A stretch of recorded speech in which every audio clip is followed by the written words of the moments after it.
नमस्कार दोस्तों, आज हम लोग फिर से एक नए टॉपिक को लेकर उपस्थित हुए। इस टॉपिक का नाम है भारतीय न्याय संहिता द्वितीय 2023। वर्तमान में यह संहिता कानून का रूप ले चुका है। आज हम लोग इस कानून के संदर्भ में विभिन्न मुद्दों पे बात करेंगे। चलिए चर्चा आरंभ करते हैं। सबसे पहले देखें तो 11 अगस्त को इस बिल को संसद में पेश किया जाता है। पेश करने के पश्चात इसमें समीक्षा के लिए और या सुझाव के लिए बहुत एक कमेटी बनाई जाती है, जिस कमेटी की अध्यक्षता बृजलाल के द्वारा किया जाता है। इस समिति ने 10 नवंबर 2023 को अपनी रिपोर्ट प्रस्तुत करती है। रिपोर्ट प्रस्तुत करने के बाद इस बिल को फिर से एक नए सिरे से लाया जाता है, जिसे भारतीय न्याय संहिता द्वितीय का नाम दिया गया और 20 दिसंबर को इस बिल को लोकसभा ने पारित कर दिया।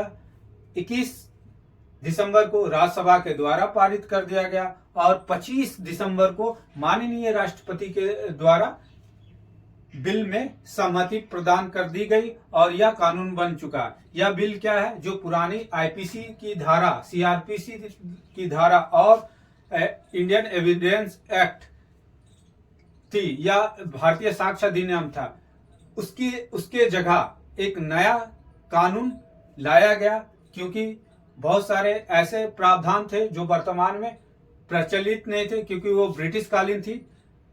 चलिए एक तुलनात्मक रूप से इस टॉपिक को अध्ययन करना आरंभ करते हैं। चलिए, बीएनएस यानी भारतीय न्याय संहिता जो है 19 अध्याय और 358 खंडों में विभक्त है। यानी धाराएं जो हैं कितने हैं? 358। इससे पूर्व आईपीसी में कितने धाराएं थी?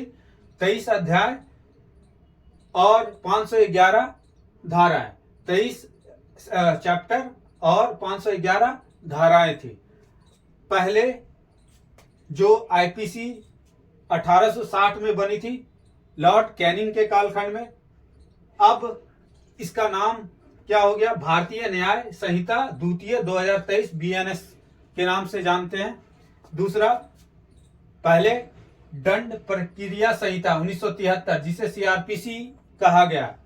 अब इसे हम लोग भारतीय नागरिक सुरक्षा दूसरी संहिता 2023 यानी बीएनएसएस के नाम से जानते हैं।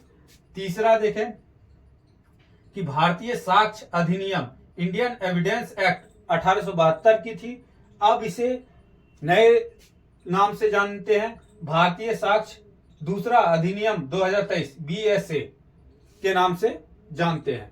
अब आईपीसी में क्या क्या यानी बीएनएस में क्या क्या जोड़ा गया, इसके बारे में हम लोग देखते हैं। सबसे पहले देखें तो इसमें नया क्या है? नया में देखें बीएनएस में तो इसमें मॉब लिंचिंग को शामिल कर दिया गया। यानी मॉब लिंचिंग 5 या 5 से अधिक व्यक्ति के द्वारा भीड़ तंत्र के द्वारा अगर किसी की हत्या कर दी जाती है तो वो अब अपराध की श्रेणी में आएगा और इसके लिए आजीवन कारावास के साथ साथ मौत की सजा का प्रावधान किया गया है। दूसरा देखें, आतंकवाद को अभी तक जो है आईपीसी में परिभाषित नहीं किया गया था। अब आतंकवाद को परिभाषित कर दिया गया। अगर देश की एकता, अखंडता या आर्थिक सुरक्षा को खतरे में डाला जाता है तो इसे आतंकवाद की श्रेणी में रखा जाएगा। उसके बाद इस आतंकवाद शब्द को जो है फिलीपींस एंटी टेररिज्म एक्ट 2020 के तहत ही परिभाषित किया गया है। इसके बाद जो महत्वपूर्ण नया जुड़ाव है वो है अनसाउंडफुलनेस ऑफ माइंड। मतलब पहले था मानसिक बीमारी या दिमागी हालत कमजोर होने की वजह से अगर किसी ने अपराध कर दिया गया तो ये वर्ड था। अब इसके जगह दिमाग की अवस्था शब्द को जोड़ा गया। यानी अब जो है मेंटल इलनेस के जगह अनसाउंडनेस ऑफ माइंड, दिमाग की अवस्था शब्द को जोड़ा गया। अब है शादी का वादा, promise to marry. Promise to marry अगर बीएनएस कानून के तहत धारा 69 लाया गया।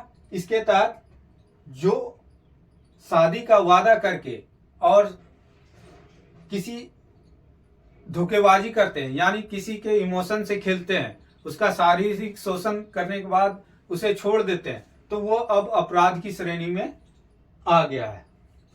ये सब नई चीज इस कानून में ऐड किया गया। इसके बाद देखें नए कानून में क्या शामिल नहीं किया गया जो पहले आईपीसी की धारा में थी। व्यभिचार यानी एडल्ट्री को हटा दिया गया। 2018 में सुप्रीम कोर्ट ने एक निर्णय दिया गया के द्वारा यह निर्णय दिया गया था कि यह एक संवैधानिक है, असंवैधानिक है, इसलिए इसे हटाया जाए एडल्ट्री को।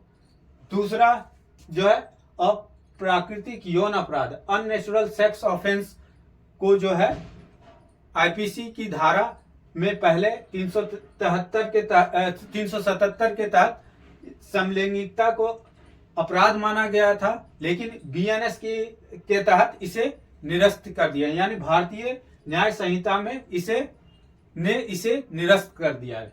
फिर ठग में जैसे आईपीसी की धारा 310 को पूरी तरह से हटा दिया गया। जैसे कोई डकैती करता था, डकैती करने में किसी का सहयोग दिया जाता था, ये सब कृत्य को पहले आईपीसी की धारा 310 के तहत प्रावधान था, अब उसे पूरी तरह से 310 की धारा को पूरी तरह से निरस्त कर दिया गया। फिर लैंगिक तटस्थता, पहले आईपीसी की धारा 361 के तहत बॉयज के लिए यानी लड़कों के लिए या पुरुषों के लिए जो है अलग एज निर्धारित था किसी अपराध के लिए, और महिला गर्ल्स के लिए अलग। अब इसे जेंडर न्यूट्रलिटी के तहत बीएनएस की धारा में 18 ईयर्स को शामिल कर दिया गया, मतलब दोनों को इक्वल कर दिया गया। अन्य बदलाव क्या किए गए, अब राजद्रोह जो पहले आर्टिकल धारा 124 ए के तहत किसी को सेडिशन चार्ज लगा के अंदर किया जाता है, ये ब्रिटिश राज की कानून थी, अब उसके जगह वर्ड जो है देशद्रोह शब्द को जोड़ा गया। इसके अलावा आईपीसी की धारा 303 के तहत आजीवन कारावास वाले अपराधी अगर किसी की हत्या कर देते थे तो उन्हें सजा मौत देना अनिवार्य था, यानी मौत की सजा थी। लेकिन अब क्या किया गया है कि इसमें भी विचार करने योग्य वर्ड लाया गया। क्यों? क्योंकि अगर किसी आजीवन कारावास वाले व्यक्ति ने अगर किसी संयोग बस किसी मजबूरन परिस्थितियों में अगर उसने किसी की हत्या की है तो वो कंसिडरेबल होगा, यानी उसे फिर से आजीवन कारावास की सजा या सजाए मौत दोनों में से कोई एक दिया जा सकता है। इस प्रकार यह इस कानून के संदर्भ में विभिन्न महत्वपूर्ण बिंदुओं पे हम लोगों ने चर्चा की। धन्यवाद।